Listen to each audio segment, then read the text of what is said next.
Good afternoon. Welcome back. Tuesday, May the 26th in the afternoon.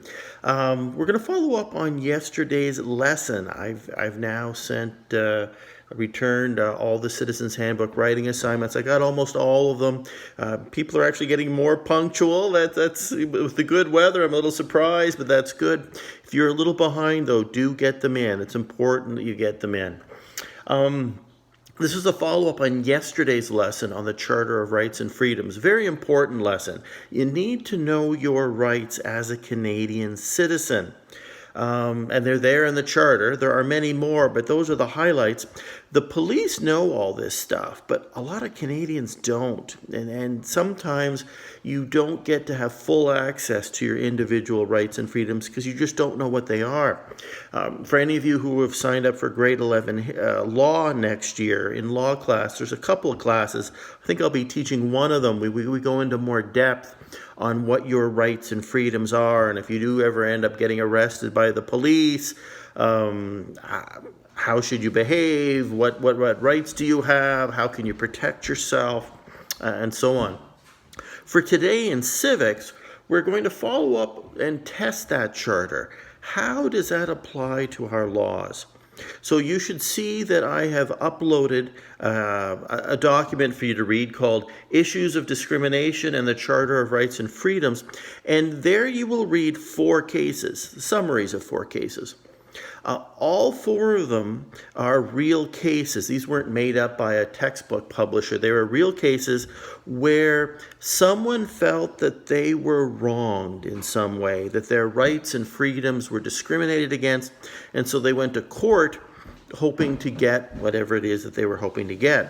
So I'll let you read those 4 cases. There are questions in the text there beneath some of them. You don't need to answer those. We're going to do this slightly differently. Because it's online, we're not in the classroom, it's a little awkward. What I'm going to ask you to do is to read each of the 4 cases, review the Charter of Rights and Freedoms, and decide whether the person suing should win.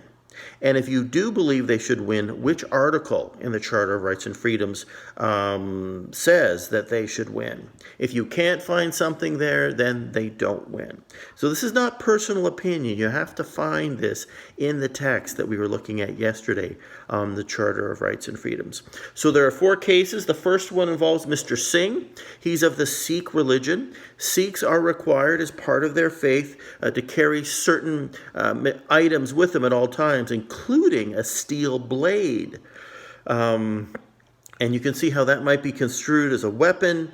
So there's that issue. You'll read the second case about Klaus Triebsche.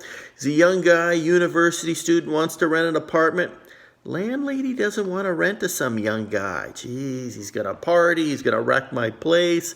And so she says no to him. And he feels, hey, you're discriminating against me. Is he going to win this case? The third one deals with a woman who's visually impaired. She needs her seeing eye dog because she just can't get around otherwise. She goes into a little diner, kind of like Madeline's Diner, and they got a sign out front, no dogs allowed. And so lose the pooch. But she's like, wait a minute, I need my dog. And the last one is Justine Blaney. She wants to play on the boys' hockey team. Can she? Should she? Legally? Would she win this lawsuit? So read the 4 cases and decide for yourself. If you decide, yes, they win, then write just a few sentences where you argue, yes, the first one is Mr. Singh. Mr. Singh should win based on article such and such, and explain why he should win. If he should not win, explain that it's not protected anywhere in the Charter and the original judgment was proper. Do that for all 4 in a Google Doc for yourself. This is part of your notes. You don't have to share this one with me. We meet again Thursday morning. We'll do a little take-up then. So try to get this done. But if you are one of the few who haven't finished your Citizens Handbook, do that first. Now, you're going to notice there's a second video underneath this one. This one is optional. This one, I recognize that some of you have IEPs. For some of you, some of the language might be difficult. So in the second video, I'm simply reading the 4 cases that you can see here.